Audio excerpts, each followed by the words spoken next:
Imagine being a tennis player in 2022. The chances are that one of your biggest headaches would be Carlos Alcaraz. In front of a roaring crowd and with everything at stake, prize money, ranking, pride, you ask yourself, how do I win against this guy? Widely regarded as one of the best teenagers in the history of men's tennis, and rightfully so. After all, he is the youngest ever world number one, youngest slam winner since Rafael Nadal, and the youngest winner of 2 Masters 1000 tournaments. He's that good. But we've noted a couple of shortcomings that you can take advantage to get the upper hand on him. What have we seen that makes Carlos Alcaraz beatable? Beating Alcaraz is a lot of hard work. I mean, he seems to have no obvious weakness. Rather, he has some of the traits of the all-time greats: Federer's free-flowing attacks, Djokovic's flexibility, and Nadal's physicality and resilience. But you probably know that anyway. 2022 has been Alcaraz's year. 6 titles at the time of this recording and several records smashed. However, he has also had some bad days. Here's the first of his weaknesses: grass courts. I would say my level on grass has to improve a little bit, but Obviously, the surface where Alcaraz has had the least success so far, you'd probably fancy your chances on this surface. Carlos hates grass. on grass is tough for me. Not too surprising, seeing that many players struggle with the surface. What do we know about grass, and what makes it so difficult to play on?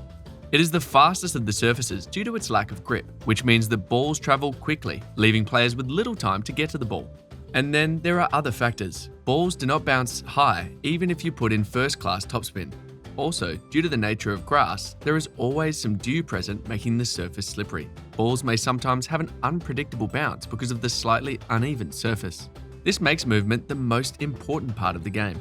Fortunately for Alcaraz, the grass season lasts only a month. But even then, he still manages to avoid the surface, only playing in 1 tournament this season.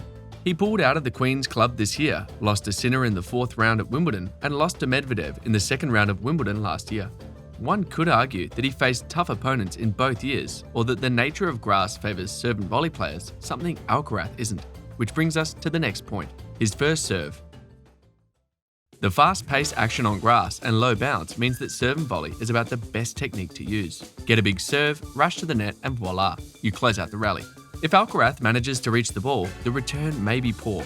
If he doesn't, you've got yourself an ace. A win-win situation. Except that serve and volley may become too predictable at times. That's when you add some variety. Back to Carlos' serve. It's probably his most obvious weakness. No doubt he strikes the ball really well and has no issues clocking 130 miles per hour. However, he doesn't really place his serves or add much spin. Although he sometimes makes up for it with a reliable second serve, you could guess that he would be serving to the body, which gives you time to dish out a good return to him, as seen here. Take his semi-final match against world number 8 Felix Auger in Basel last month. Felix had 9 aces, serving with speed and precision on both wings, while Alcaraz didn't even score a single ace. On all surfaces against all players, his serve rating this year isn't in the top 20 according to ATP stats. Now you are starting to see the dim hope of victory against Alcaraz. Let's make that light bigger with his next struggle: timing. I'd like to divide this next point into 3 parts: tiebreaks.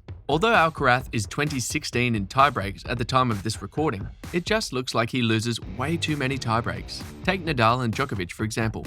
They are both 13-3 in tiebreaks this year, not including their Laver Cup matches. That's a different level of clutch. Points converted or saved, tiebreaks won, and percentage of deciding sets won. Anyway, if you're going to be taking Alcaraz to a tiebreak, you might as well close out the game as fast as you can, because the longer the match goes, the more likely he is to win. Marathon matches.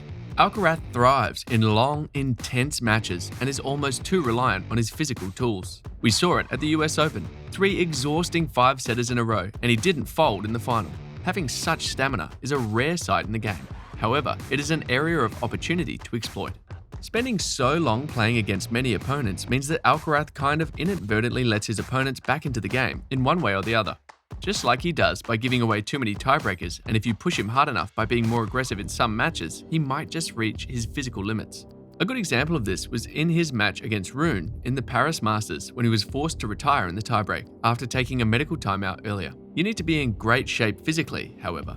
But if you are still worried about tiebreakers and the possibility of an exhausting marathon match, you might as well meet Alcaraz after consecutive tournaments. It looks like the 19-year-old has some difficulty maintaining his level of play after successful tournaments. First, he wins the Miami Open and then loses in the round of 32 at the Monte Carlo Masters. He then wins titles at Barcelona and Madrid, but pulls out of the Italian Open over injury concerns. Fast forward to when he reached finals at the German and Croatia Opens, but gets smashed by an unseeded opponent in Canada. Again, he wins the US Open and is beaten in Astana in the round of 32. Is it a motivation thing, or he just doesn't prioritize these events? Doesn't matter anyway. All we care about is beating him right now. So if you are meeting Alcaraz after he has played in a succession of tournaments or marathon matches, there's some glimmer of hope for you. No guarantees though. There's one last weakness in his game: unforced errors. We all know that Alcaraz has an incredibly offensive game and tries to dictate every point. He tries to hit winners, or at least force errors from opponents at every chance he gets. Not too bad, as long as the winners are way more than the unforced errors, right? By the way, unforced errors are errors that occur when you are completely in control of a play, but you give away the point by making poor decisions or blunders. It has nothing to do with the opponent's skill or effort. Alcaraz almost always hits winners, but in matches where he doesn't find his rhythm, it is disastrous. Let's take a look at his recent loss against Felix Auger, 8 winners and 12 unforced errors, and his loss against David Goffin, pretty much worse, with 15 winners and 34 unforced errors against a player who isn't even in the top 50. Alcaraz isn't afraid to hit the court's white lines or go for winners, which in itself is laudable, but is also why he's prone to making mistakes at times. So how do we take advantage of it? Well, certain styles might help. The 19-year-old has the edge over so many top players in head-to-head matches, but Alexander Zverev, Rafael Nadal, Jannik Sinner, and Felix Auger are exceptions at the time of this recording. Their styles of play seem to work against the Spaniard. Alcaraz trails Zverev 1-3 in head-to-head meetings. Against Rafael Nadal, Alcaraz has come out on top in just one of their 3 meetings. With Jannik Sinner, the pair are even with 2 wins apiece, while he hasn't recorded a single win in 3 attempts against Felix Auger. Do you think these players have something in common? Maybe. Sinner adopts a superior position close to the baseline while having a 2-handed backhand that has more topspin than almost every other player on the ATP Tour. Zverev, also an aggressive baseliner, has a backhand that is one of the best in his generation. The way he disguises cross-court and down-the-line shots makes his backhand hard to defend against. For Rafael Nadal, we all know his forehand does the most damage, but even his backhand is an underrated weapon. In terms of power and the amount of topspin generated in a backhand shot, he's one of the best. Meanwhile, Felix Auger brings something different altogether. The Montreal native has an eerily efficient game with a lightning-quick split step, big forehands and backhands, and jaw-dropping drop volleys that flow readily. So what does this mean? Get a strong enough backhand with more angled shots, enough topspin and more powerful serves to that strike zone of his backhand, and maybe you could get a chance. Still, not that easy considering that Carlos would also be working on his forehand calibration. It's improving every day, of course, so the best time you can play him is probably now. Alcaraz's ideal opponent would be a player with a huge serve, a backhand rich in topspin and full of confidence. There aren't much better weapons to use against the sensational 19-year-old.